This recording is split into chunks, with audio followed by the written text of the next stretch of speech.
Hello, viewers at home. Welcome to yet another edition of a darling program tagging environmental matters. I am Faridah Igbayilola.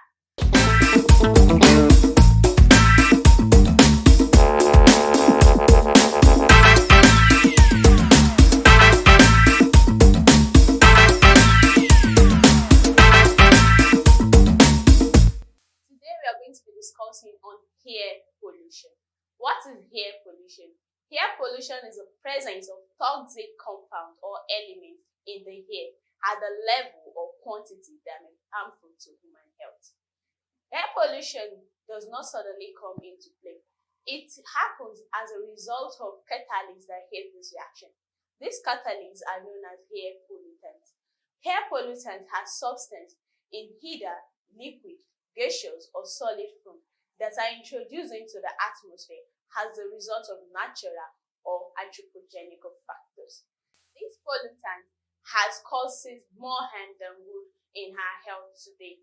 There are different sources of air pollution all around us. These sources include the secondary or primary sources.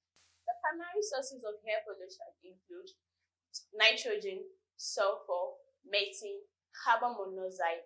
The secondary sources include nitrous acid, sulfuric acid, ozone layer, among host of others.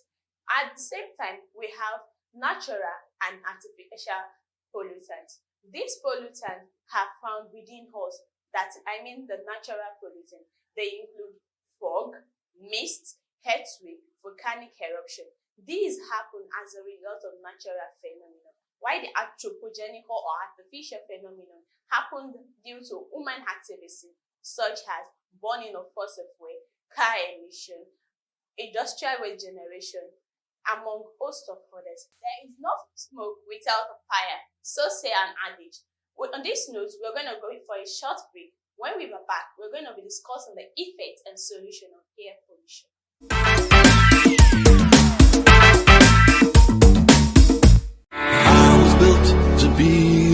Day by day, governance is becoming more meaningful in Osun as dividends of democracy are delivered to the people's doorsteps. Governor Isiaka Adegboyega Oyetola has continued to put smiles on the faces of old and young. Active civil servants now receive new minimum wage, while pensioners also smile to bank at end of every month. Artisans and market women now praise the governor. Osun is now witnessing a holistic development in education, healthcare, economy, agriculture, and tourism.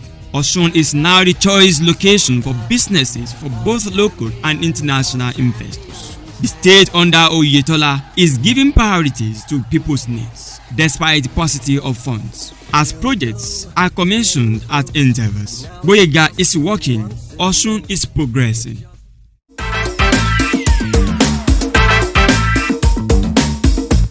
Welcome back. The program still remains environmental matters. We have been discussing air pollution. We have defined it and we have looked at the causes of air pollution.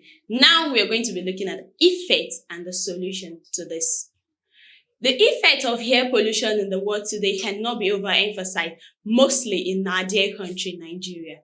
The effect is classified into the short-term and the long-term effects. The short-term effects include sneezing, coughing, bronchitis, skin irritation, pneumonia, while the long-term effects include cardiovascular diseases, respiratory tract infection, effects on the reproductive system, and most times death. These effects, being joined together, are attributed to the causes of diseases such as kidney failure, respiratory tract infection, high blood pressure, lung cancer, liver cancer, and many other diseases that are more prominent in the world today. Air pollution has come to stay, and how do we embark on getting rid of these diseases? And thus many ways it has contributed to our society today. Air pollution is interwoven with our day-to-day activities. As human, we tend to make use of different facilities, and these activities we do and facilities we make use of speed up the rate at which pollutants are being introduced to our environment. How do we reduce this? How do we curb this meaning that have been lurking around all around us today? This meaning can be curbed if we try as much as possible to look into how we make use of some of these possible solutions, which I'm going to outline. They include reduce, reuse, and recycle. I'll be mainly mention of this time without number, that is 3 R's of waste management. Air pollution is also a waste as a result of things we used, our automobiles, our generating plant. Everything that comes out of this are residues or waste. If we try to reduce the rate at which we make use of non-renewable resources, the rate at which it will be exposed to environment will be reduced. By recycling, I mean making use of generating plant that kind of combat or reduce the generating of fossil fuels to our atmosphere, and the contamination rate will be highly reduced. And besides, the government should legislate actions in which these pollutants are reduced in our environment.